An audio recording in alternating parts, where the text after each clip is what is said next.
You are watching day one of After the Trial, a streaming show we have here on WFAA+. We will have exclusive, comprehensive coverage of this trial, the track meet stabbing trial. Carmelo Anthony is charged with murder in the death of Austin Metcalf. Now, we're going to have a legal expert every night of this trial. That is our commitment to you, and we're going to break down everything that we're seeing inside the courtroom. And again, our job is always to be factual. I know there's a lot of emotions, a lot of feelings, but our job is to be factual here. And we are shooting on location here at the Collin County Courthouse, right in front of the roadblocks. This is as far as we can get, right? Yep. Yes, it is. Because there are some severe pretty tight security. Yeah, there are some severe limitations. We can't be inside. There are no cameras allowed inside the courtroom, no streaming, and so there's a limited amount of media who can actually be inside the courtroom as well. So we have an esteemed panel. Let's start with Vanita Parker. Hi there.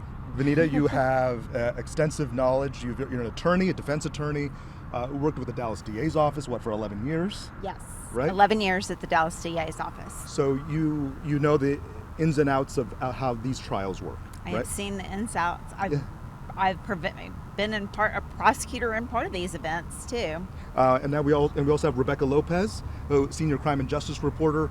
You have covered just about every major trial here at WFA and in North Texas since the late 90s. And I'm sorry I'm dating you here. I know. Make me feel old, Joe, but yeah, no. And this is another one. Yes. And my name is Jobin Puniker. I'm a reporter here at WFAA, and I've covered just about every big Collin County story. So between the three of us, I think we can do a pretty darn good job of talking through the first day of this trial, and we're talking about jury selection. Yes. All right, let's start here. What feels different, Rebecca, since you've covered enough of these trials, what feels different about this trial and other ones you've covered already? Well, definitely the security and a lot of the rules that the judge has ordered for the media and everyone. Now, we understand, but it's a high-profile case. There's a lot of emotion, so I definitely understand why the judge has set some limits. I was having trouble hearing. We don't only have a view from the judge in the courtroom, and we can only kind of hear him. It was hard to hear the jurors, and that's a little bit different because typically we are allowed at least 2 or 3 reporters, even if it's just one pool reporter, inside the jury room while they're selecting the jury, so we can hear and observe what's happening. And we're only really getting one view, and that's the judge walking back and forth and whoever's behind him, but we can't really hear what the jurors are asking, the potential jurors are asking, and I would like to have been able to hear that. Can you give them some clarity? If you can? So we are not in the central jury room. Correct. Right? No, we are not. We are in the ceremonial courtroom in Collin County, which is the largest courtroom that is available in Collin County. It seats about 122, I believe, or one. Some say I think the sign said 136, but about 122. Okay. And there was a concern whether we would all get in. We did all get inside that courtroom. Talk about what it felt like the moment we got on property to the time you got inside the courtroom. What did that process look like? It was kind of surreal. I'm at this courthouse daily, and it's nothing I've seen before. It was security everywhere. It was a lockdown.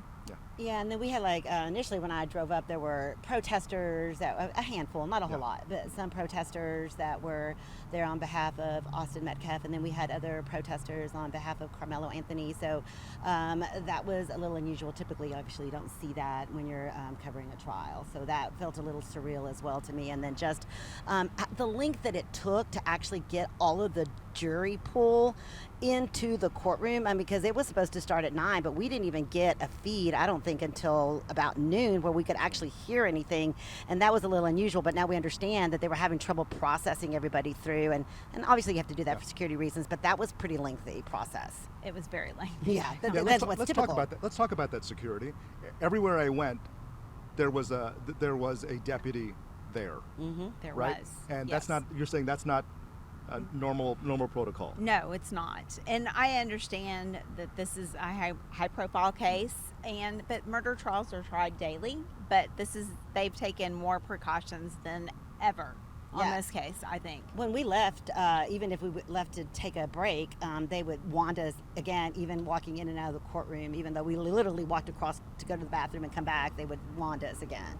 But I understand too, because of the high nature of this trial. So this is the first day of jury selection. We're hearing about 600 people received summons to arrive here for to be a part of that jury pool. Can you take us through the process, Vanita, of how this works? This generally happens on Mondays here in Collin County? It does. It usually, a lot of times jurors, there isn't 600 for one case, but jurors would get their summons. They would go to the court that they're assigned to. Once they're in there, they'd be seated, and voir dire or jury selection would begin. But in this case, the judge does the disqualifications, which they do in all trials, but it was just more jurors, 600, and going through the disqualifications and exemptions took a while. And let's go through what qualifies you to be exempt or disqualified from being on the jury here. Well, there's different exemptions. You've got to live in Collin County. You've got to be 18 years or older. You've got to be of sound mind, good moral character. You've got to be able to read and write. You've got to be able to, you not be on probation for a felony or a felony theft or under accusation, indictment, or anything of that nature. To be on the disqualifications are you take care of a young child under the age of 12. You're the primary caretaker of someone that is disabled or invalid, and that there's disqualifications as you've been on a pettit jury in the last 24 months, or some of the disqualifications and exclusions. What happens if you have like a big trip planned to Europe and you've already paid for your tickets and you're like, hey, yeah, we heard some of that. Can you get off this jury if that happens? Well, I think in those situations, they're going to take it, and as the judge said, to put it in their questionnaires. And I think the prosecutor and the defense will weigh those. If they've got prepaid tickets to Europe and it's tomorrow or the next day, they're probably going to take that into effect that there's a family that's not going to get to go on their trip. And I know when I was a juror, and even as a defense attorney now, I would definitely take that into consideration and not have them on my jury. Rebecca, the most recent high-profile trial you were at was Athena Strand. Athena Strand, yeah, in Tanner. Your initial reaction when you hear 600 summons went out for this one? That is a lot. And I was even at the trial of the Uvalde police officer, Adrian Gonzalez, and there were about 400 people called in that one. This is a pretty large jury pool. I can't recall a jury pool this large other than possibly Amber Geiger, where I think they called close to 1,000 people in that case. Wow. So, I mean, it's a pretty large jury pool, though. It's a lot. Let's talk about defense and prosecution's state strategy. That strategy started well before today, right? Yes, definitely. It started months and months ago. Okay. So how does that strategy sort of play into the first day of jury selection? Well, with regards to the first day, the state and the defense didn't really have an opportunity to ask any questions. So it's not so much today. I think Wednesday, when official voir dire starts, their questions will be posed to it, and I would assume, I have not seen the jury questionnaire, and I would like to see it, but I have not gotten a hands on that, but or at least to see it. I don't need a physical copy of it, but just to have an idea. But I think a lot of the questions are going to be in that questionnaire, and they're gonna whittle it down from there, and that's where they're going to start with trying to get it down. I think Judge Roach said something around 250. 250 by Wednesday morning. They're going to get calls sometime tomorrow evening, starting at around 5 o'clock, to let them know if they should show up here. If they've been, they're going to get summoned again. And one thing I will say is that Judge Roach runs a very tight ship, and he was no nonsense. At one point, he told the potential jurors, "I'm not jacking around," and that was, do not talk about this case to anyone. Don't tell your wife about it. You can say I'm serving on a jury, but do not, or on a jury. I'm serving jury service, but do not talk specifically that it's this case. He says, unless you want to go to jail for 6 months or pay a $500 fine, do not talk about this unless you want to go to jail, or we have to start all over to find an untainted jury pool, and that you don't want that. You don't want to have to call another 600 people here. So he was very no nonsense. He was, if you have a problem, if you are already biased, you need to do the honorable thing and recuse yourself, is what he told the potential jurors. This is the perfect segue into some of the main players in this trial, and they got to introduce themselves during this jury selection. Let's start with Judge Roach. Have you argued in front of his court? I have. What can you tell us about him? He is, like Rebecca said, he is no nonsense, fair. fair judge, like practicing in front of him. But, when you've got to be at court at 9 o'clock, you show up about 5 minutes early and make sure you're dressed appropriately for court. Okay. Now, and you know attorneys on both sides. You know Bill Werski, who represents the state. Yes. Right? You also know Toby Shook and Mike Howard, Yes. who represent Carmelo Anthony. Yes. All of them are obviously very well respected on both sides, and Toby Shook was actually a prosecutor that prosecuted with Bill Werski. They worked together in the Dallas DA's office before Werski came here to Collin County, and Toby went into private practice. So Toby knows how Bill tries cases. I thought it was a very smart move on the part of the defense to bring in Toby Shook on this case, and he is a very good lawyer too. I agree 100% on that. Benita, let's talk about that strategy.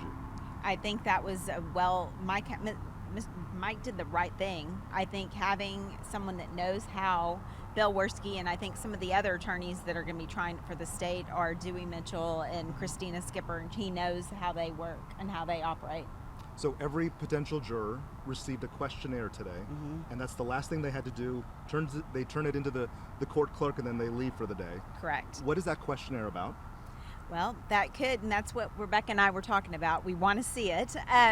But typically, we usually get it by now. Yeah. But usually, and again, that's the difference in this trial. It's pretty tight-lipped.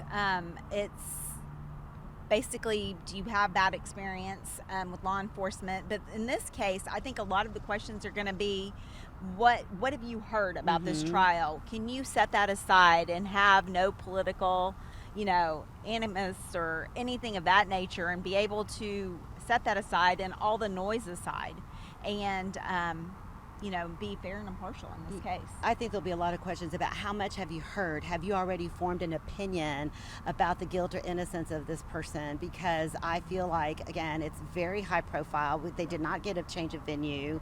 It's very expensive to change venues, but at the same time, can you get 12 jurors in this case, and I believe 8 alternates, six alternates. Can you get these people all to say, yes, I can follow the law, even if you disagree with the law? As the judge was telling them, you have to follow the law, and you have to set your biases, your implicit bias and your unconscious bias apart from and how you feel about this case and the law, and you have to be able to follow that. And Benita, you and I were talking the other day, and it's important to mention to our viewers, just because you know about the case doesn't exclude you from being on the jury. That's correct, because I think if you have been living under a rock, you don't know about this case. But otherwise, everyone in Collin County has probably heard about the Carmelo Anthony trial. And they know about the facts and circumstances surrounding it, but you've got to be able to set that aside to be a juror in this case. And you were saying, as people were driving in, there were protesters on both sides of this thing, Rebecca. What are the optics there? Yeah, obviously this has, you will have people that come in from the outside. They might not even be from Collin County. They may be from other counties or other, in fact, there were people here. I talked to reporters that are here from other states. But, so you'll have people come in that aren't necessarily living in this community. And I thought that was very interesting. But what I also noticed, I was making a mental note when we went inside to listen to the proceedings, because remember, they're all saying, we want them to get a fair trial. We want Carmelo Anthony to get a fair trial. We want, Austin Metcalf to get justice. They did not go in to listen to the proceedings, and so I don't know what message that sends. But I think that if you're really interested in what is happening in this trial, you would make an effort to go in and listen. You would do that, and definitely, I think if you want a fair trial, you wouldn't be out tainting the jury pool as they're trying to drive in and decide whether he's guilty or not guilty of this crime. You've been on both sides. You've been the defense and on the state side. When you're looking at the makeup of a jury, I know the answer is going to be all of the above, yes, but you're looking at demographics, you're looking at their answers to their questions. What goes into that? You're trying to see if you can find a jury that can set aside the noise and leave all the social media behind, and no one with, anyone with an axe to grind, no one with political bias or bias in general, of racial bias. That's what I was about to ask you. How big does the racial element play in this trial? Both families have been very adamant that this is not about race, but some people have made it about race. How big is that going to play into this trial? Well, I mean, I think that's the elephant in the room. If you don't talk about race, that's what it is. But you've got to be able to set that aside, and it's going to be hard. And I think I just don't know how they're going to do it, but they're going to do it. Would you include that in the jury questionnaire? Do you think that's going to be something that they'll be asked? It might be. I mean, that could be something that would be asked. Why not? I mean, just find out that question. So they're not doing it in front of everyone else. Of their new 600 friends, they're answering that question in front of just on paper. And this isn't a one-page paper. You're hearing it's actually 3. Is that right? I'm hearing 3. Mm-hmm. Yeah, the judge said it was 3 pages. But what? So once they fill out the questionnaire and they bring it down to 250 people or so, when will they begin the individual voir dire? Will that happen right away, or do they, kind of narrow it down a little bit more? I don't know how this judge works. I know in other trials, typically they would go ahead and start individual voir dire at this point. Well, I think what's going to happen in this case, and I could be wrong, but I think what's going to happen is they're going to fill out the questionnaires, and the state and defense will have Tuesday to go over that questionnaire, those questionnaires, and then they can, at that point, exclude jurors by agreement and get them exempt from the jury, and then come up with 250 or thereabout, that number at the end. And that's without using your strikes, correct? Like, you can't use your strikes until after you've already brought in the ones that are left over. Correct, because you're going to have, 12 jurors. As the judge told you, it's jury deselection. It's the leftovers that make the jury. Yes. That's what he said. Yeah. It's going to be 12 jurors that are in the main jury, and then it's a felony case, so there's 10 strikes per side, so that's 32. If you can, to our viewers, explain what a strike is. Yes. A strike is a race-neutral reason to let a juror go. It could be anything. It could be as simple as they were yawning when I talked to them, and I didn't like that. And so they just get off the jury for that reason. And the judge has unlimited strikes. Correct. The judge can remove you as well. Yes. And so once they come down to the agreements, and I think even after they have agreements, there might be some that are questionable, and that's when they'll talk to them individually. And that will happen on Wednesday. Yeah, can you tell us what Wednesday you think will look like now that we've gotten down to 250? Well, I think Wednesday would be a really long day. I think it's going to start out with the general voir dire of the whole panel, and then it will go down to individual. I don't think they're going to have individual voir dire right off the bat. I think it's still going to be the whole panel. Mm-hmm. And then they're going to have individual voir dire later on when they still haven't been able to decide whether they're going to be a fair and impartial juror. And they can press them with any questions they wish. Yes. What would you be looking for if you're prosecuting this case or you're defending this case? What kind of juror do you want? Like I said before, I have talked to many attorneys about this in my office, as well as other esteemed attorneys that practice in this county, and it's someone that can set aside the noise, put away the TikToks and everything else that has been on social media, and someone that has no, racial biases. Yeah. And can set that aside. Do you think, because one of the jurors did ask the question, will we be sequestered? And I have seen typically when they sequester juries during the guilt-innocent phase, when they can't reach a verdict in the punishment phase, I mean not the guilt-innocence, but the punishment phase, but this would be in the guilt-innocence, which is basically 2 weeks. What are the chances that you think this judge will sequester this jury? It might happen, except for it's going to be really costly to the county. Yeah. But they might do that. In this case, they've taken no measures for security. They've done everything they have, and the courts have pretty much shut down. A lot of cases have gotten rescheduled, and I think they're willing to do what it takes to get a jury selected and picked and a verdict in this case. And the judge is undecided on the sequestration at this point, right? Yeah, and I think one of the interesting things, though, was before they even started anything today, the judge addressed security concerns. He did. And I thought that was interesting. That would make me believe that would be the only reason that he might sequester this jury there. Are you afraid? I don't know if he was asking the jurors, are they concerned about any kind of retaliation or threats, or them finding out their names and making sure that they keep their anonymity? I mean, what are you looking for if you're the judge in making sure that these jurors are protected? Because it is such a high profile, volatile case. Right. You're going to, I mean, and to that fact, you're probably going to sequester. But like he said during jury selection today, he hadn't talked to the attorneys about that. But I think, immediately after he broke and they were doing questionnaires, they were back up in his court doing, getting ready and doing some other pretrial matters. So that's going to be an issue. So Judge Roach struggled to get some answers out of some of these jurors. He was asking questions, having a casual conversation with them about bias and prejudice and all those things.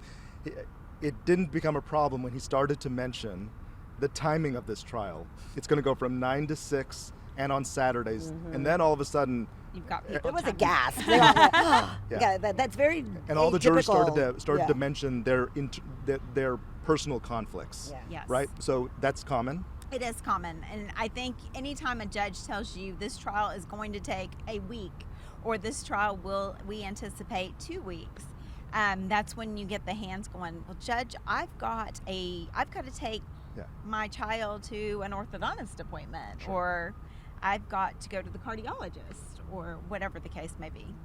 What do you think are the biggest unknown factors here? I mean, right now we pretty much have only heard what is in the affidavits and what the law enforcement and what's basically in the court documents. What do you think is the unknown? I mean, there's always going to be some surprises in a trial. And I think that's what trials are all about, is finding out the unknown, because I don't know what the unknown is in this trial. And I know I've heard rumors of stuff, but it's the same rumors y'all have heard. Yeah. Rebecca, let's talk about Saturdays. How often do trial go on Saturdays? I've never known a judge to actually, only time I've ever seen a judge actually hold court on Saturdays is that they're still trying to reach a verdict in either the guilt, innocent, or punishment, and he's trying to push them without having to do what they call an Allen charge, and that's when the jury cannot come up with a verdict, and he comes back and instructs them, look, if you don't come up with a verdict, then we're going to have to do this all over again with another set of people just exactly like you, so you might as well get in there. And it's called the dynamite charge, and so that's about the only time I've ever seen judges actually hold court on a Saturday. Yeah, I actually in 30 years I've never had a case go over on a Saturday. Yeah. And the judge has been very adamant that he wants to finish this in 2 weeks, not past June 12th. Well, it could go past June 12th, but June 12th looks like is a date circled on his calendar to finish this up. That would be 2 weeks, so yeah. I mean, I think he can be done in 2 weeks. I really do. So has the judge already mentioned this to the state and the defense, that this is what my idea is for this is my plan for trial? 2 weeks.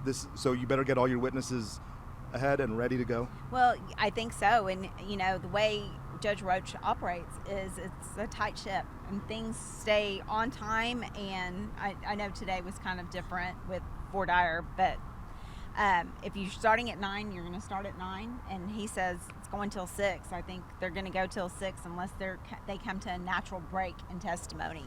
And one of the things that we know is that the prosecution definitely has to turn over all of its evidence. It has to turn over all of its witnesses. The defense is not compelled to do the same. So we don't really know, or does the judge, do you think, at this point have an idea of how many defense witnesses are going to be called? Well, usually defense attorneys tell the judge, we anticipate our part being 4 days, or we anticipate having 12 witnesses.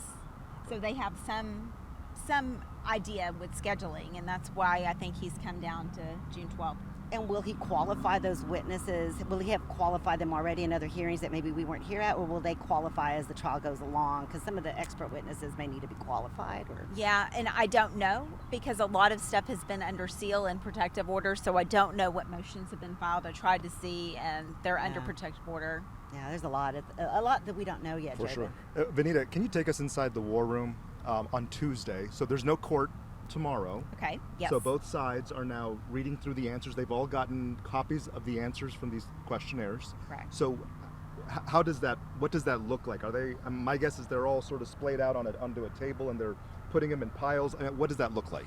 Well, they're going to have them in piles of definitely no, like, we don't want this juror, this is a maybe. And I think they'll have it, they'll also have it worked out where you're going to have a team. It's not just one person going through these, because there's multiple defense investigators that are on this case as well. And I've seen them walk around, and I think they will go through and they will have them like a maybe stack and a definitely no stack, and someone that, yeah, we really like this person.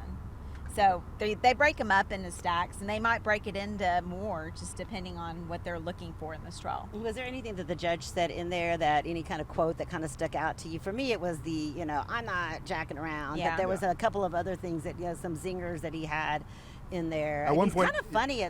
He kind of had the jurors laughing at some point, and then at other times he's like, "And if you don't follow my rules, I'm going to throw you in jail." So he's stern, but he's actually funny as well. At one point, he said, and I quote, and I wrote this down. He says, "Anybody else see jury service like this before?" And he quickly answered himself. He says, "Me neither." Yeah. This is one of one. Yeah. This process. And this is, like I said, I haven't seen something like this, and I have seen trials. I was in Dallas County for many years, and life goes on. Yeah. Yeah. Rebecca, anything else you want to add before we No, I just think that, again, it's just imperative that the jurors, when they are filling out their questionnaires, there's always the chance, you want to make sure that the jurors are telling the truth, and that's why you have the individual voir dire, because some jurors may really, really, really want to get on this case, and then they're gonna hang the jury, or their intent is something different. So that's why the individual voir dire, I think, is so important, that they really make sure that these jurors are being truthful, and that there's not an agenda behind why they want to be on this jury. And that is imperative, and why the questionnaires are so important, and then the individual questioning if you have questions about a juror. Right. I think that's going to be the hardest part. Yeah. Well, we're gonna have this after the trial episode every night after trial here on the streaming show here on WFAA Plus. We hope that you continue to stay with us for our coverage, for factual coverage of this trial. Thank you guys for watching.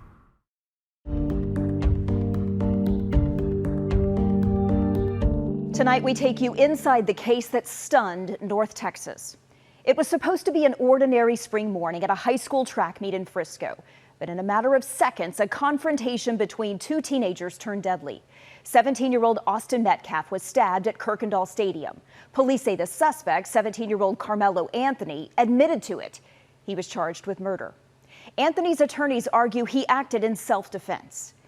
This case has become far more than a courtroom battle. It has divided public opinion, fueled online outrage, triggered protests, and transformed two North Texas families forever. What exactly happened under that tent at that track meet? What do witnesses say they saw? What evidence will jurors hear? And how will a Collin County jury weigh claims of self-defense against a charge of murder? Tonight we examine the timeline, the evidence, the legal strategy, and the emotional fallout from a tragedy that continues to reverberate across Frisco and beyond. Our Jobin Puniker has a look at how we got here. It was a deadly confrontation under a track team tent that lasted only moments and would set off a chain of events that would dominate headlines for more than a year. I got the alleged suspect in handcuffs right now, the chains. April 2nd, 2025, at Kirkendall Stadium in Frisco, Austin Metcalf, a junior at Memorial High School, was stabbed and within hours pronounced dead. Carmelo Anthony, class of 2025. Another student from Centennial, Carmelo Anthony, was arrested the same day for murder. I got a phone call from Hunter. A day later, the Metcalf family, including Austin's twin brother, spoke with us. Just because the kid was mad, my son is not here anymore, and I don't understand it. His brother's lost his best friend. It's just really heartbreaking to see someone that cares for you that much and does everything, even by your side, no matter what, just pass away like that. April 14th, Carmelo Anthony's bond is reduced from $1 million to $250,000. He was escorted from jail and released under house arrest with an ankle monitor. Explain your self-defense. A case already combustible just went nuclear. There's two sides to every story, and we've only heard one side. We have endured death threats. April 17th, the Anthony family speaks for the first time at a press conference. Austin's father, Jeff Metcalf, also shows up. Is a disrespect to the dignity of his son. and is escorted out by Dallas police. We believe in legal process, and that is where the truth will come out. To the family who experienced the loss, my heart truly goes out to you. April 23rd, police confirm reports of threats, fake deliveries, fake calls for service at both Metcalf and Anthony homes. 2 days later, the FBI is looking into doxing claims. The judge who lowered the bond, her private information was illegally released online. June 9th, the school district won't release surveillance video from the incident, but allowed us to watch it at their district building. For the first time, a glimpse into the incident and the response. June 24th, a grand jury indicts Carmelo Anthony on a murder charge. District Attorney Greg Willis says the death penalty was never on the table. That would not be something that we could do even if we wanted to. July 9th, Judge John Roach of the 296th District Court sets trial for 2026. July 24th, the court orders a subpoena of the school district and critical investigative information. The district sends letters home to families and students who may be witnesses to the event. If you were to ask any superintendent in the state, that's probably their worst nightmare. Days later, July 29th, the judge imposes a gag order for both sides. No one connected to the trial can speak on it publicly. September 5th of last year, Memorial takes the football field in honor of Austin Metcalf. His number 11 spells out all in. His father, under a gag order, signs, "I love you," to his son. Early 2026 saw routine trial events, pre-trial motions, most out of public view. In April of this year, Judge Roach issues strict courtroom rules for trial: no cameras, limited seating, and heightened security. Which brings us to June 1st, the beginning of jury selection, the beginning of the real criminal trial that is much talked about and for many already decided in the court of public opinion. The scrutiny is as high as the stakes. Carmelo Anthony faces life in prison. For two families, the timeline doesn't end here. In Collin County, I'm Jobin Puniker. This is a tragedy that rocked North Texas and shattered two families that built their lives here. One student now facing life in prison, the other's life cut short. We spoke with Austin Metcalf's mother, father, and twin brother hours after he was killed to learn more about who he was. They were inseparable brothers, even at birth. Identical twins born 4 minutes apart. Austin Metcalf was just a little older. They had each other's back. They were tight. Those boys were my everything. And everything changed on April 2nd, 2025, the day Austin Metcalf was stabbed and killed at a track meet in Frisco. An honor student in the classroom. On the field is where Austin really shined. Played every sport you could imagine. His goal was to play in college. He just wanted to play football. He would step on that field and he would become a totally different person. Austin was a standout linebacker at Memorial, second team All-District honors. Last September, they ran out of the tunnel carrying his number 11. Yeah, it's an emotional game, but man, our kids are resilient. No one may feel Austin's absence like his twin brother, Hunter. We did everything together.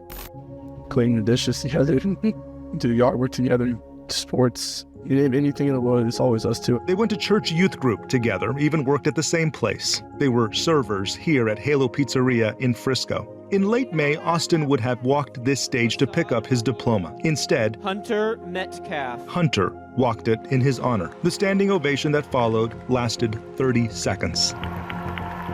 In June, Hunter may have to take the stand in his brother's death. I'm so worried about my son because he's going to have to face this world alone now. The brothers who shared everything, classrooms, football fields, even work shifts, are now separated by a tragedy.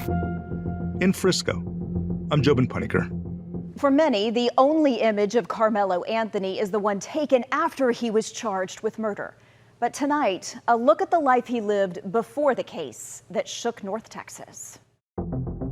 Many of you have seen this photo of Carmelo Anthony at 17 years old, charged and booked for murder. But there are also these photos, the eldest of 4 Anthony children. We wanted to give our children the future we did not have. Through his family, we know they left Baton Rouge, Louisiana a few years ago, settled here in Frisco, where he attended Centennial High School. Carmelo Anthony class of 2025, Centennial High School, Frisco, Texas. He ran track, played football, and was captain of the team. What's the number 1 seed? His highlights showcasing that talent are still up online. We've learned Carmelo Anthony worked 2 jobs, was an AB student before the April 2025 stabbing incident at a track meet. It would take him out of school and turn 2 families' lives upside down. He's been raised in a 2-parent home with structure, stability, love, and we put God first in everything that we do. Sources close to the family say Carmelo was able to graduate and receive his diploma, but he did not walk the stage or participate in any senior activities. Explain your self-defense. There hasn't been another public photo or video of Carmelo since he disappeared into this SUV and into house arrest. His bond conditions prevent it. Carmelo is now 18 years old, and the next time we see him is when he gets his day in court. In McKinney, I'm Jobin Paniker. Legal experts say the final outcome in this case could ultimately come down not to guilt or innocence, but also to how a jury interprets the moments leading up to Austin Metcalf's death.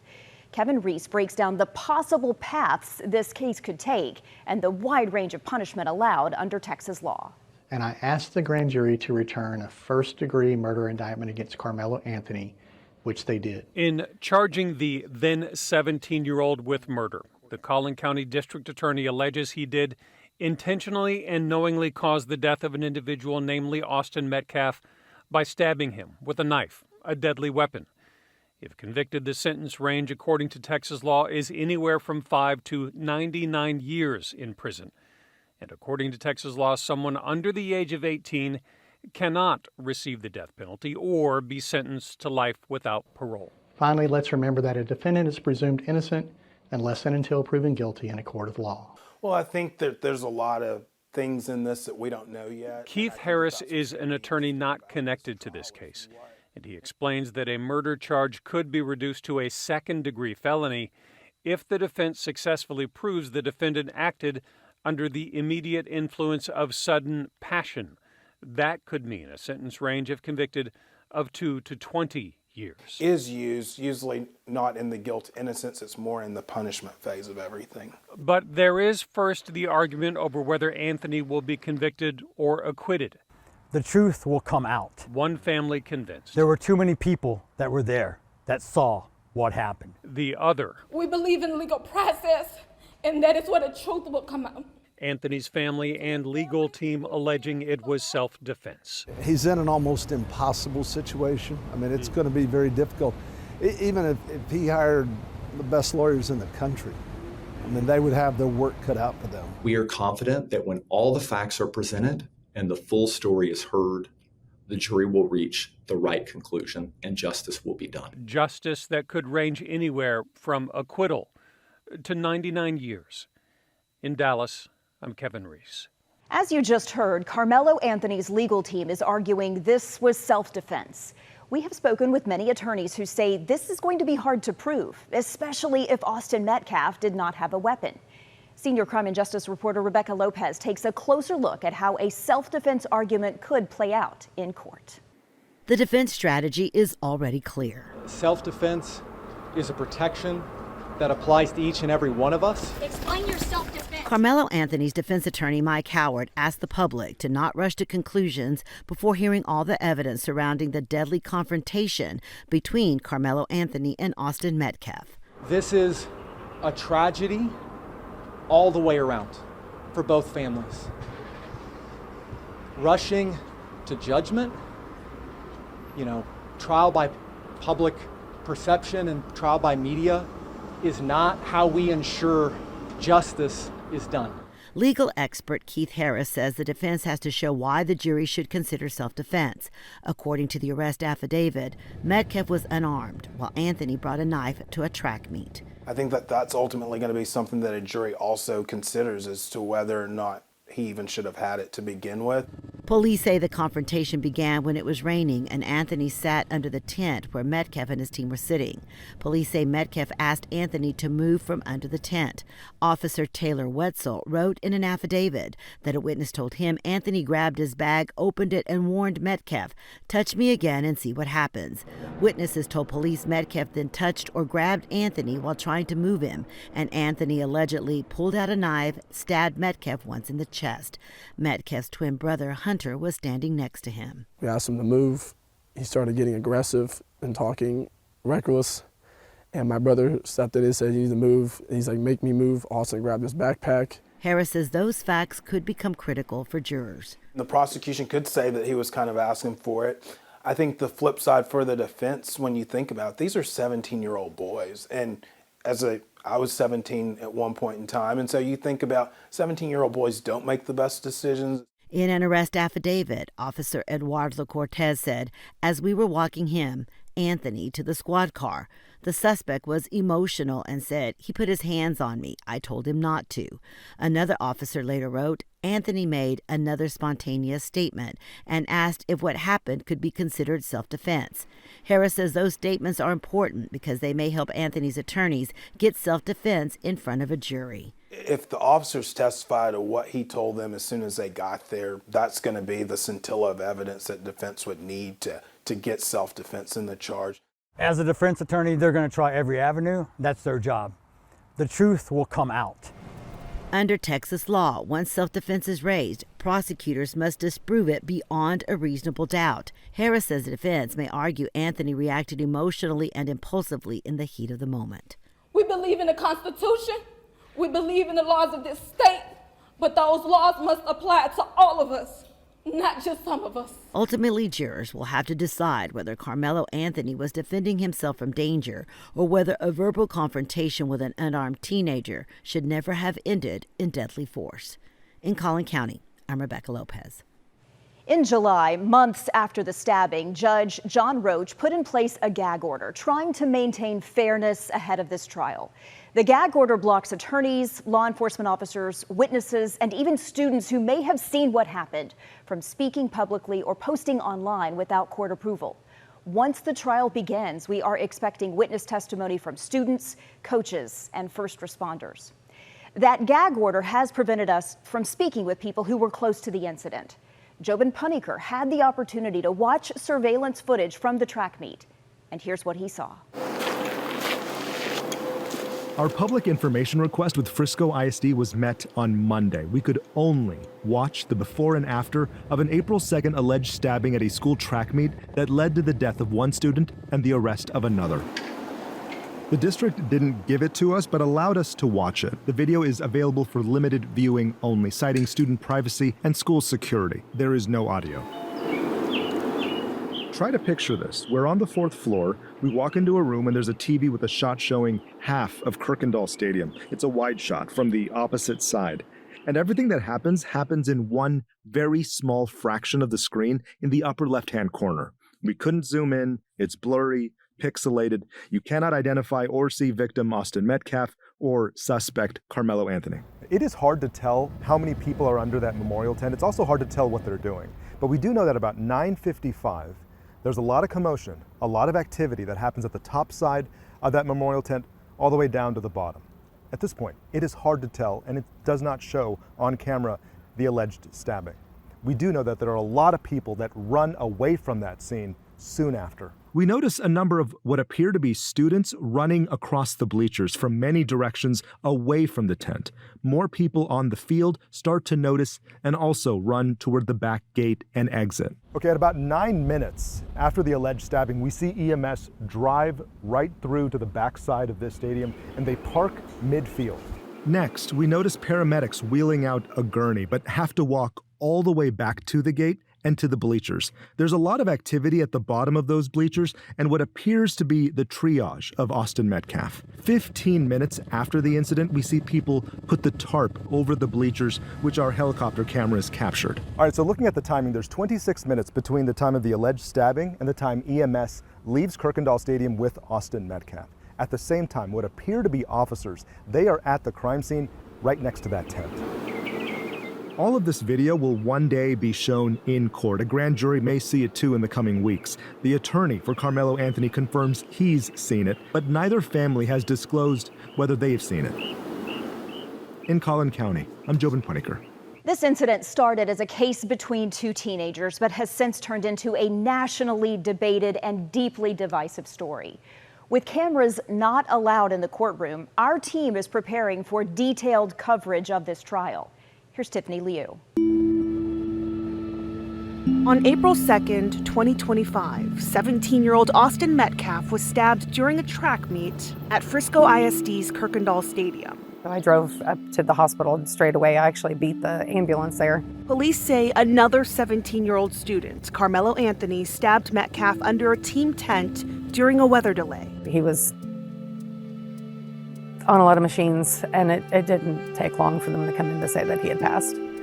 Anthony was arrested at the scene. I got the alleged suspect in handcuffs right now, detained. He was later indicted on a murder charge and has pleaded not guilty, claiming self-defense. We believe in legal process, and that is where the truth will come out. Two families are forever changed in very different ways.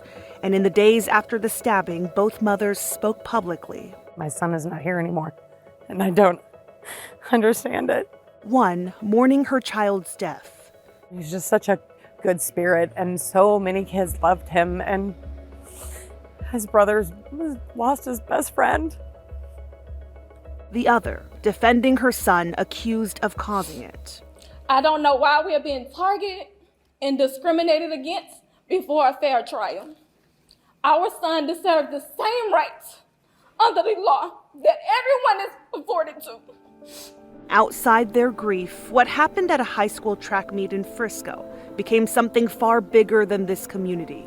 The case spread across social media, drawing national, even international attention. Online debates over self-defense, justice, and race intensified. The families and the judges connected had their personal information leaked and received death threats. So as the trial approaches in Collin County, security will be higher than normal. Cameras generally aren't allowed in this courthouse, and that rule applies for this case too.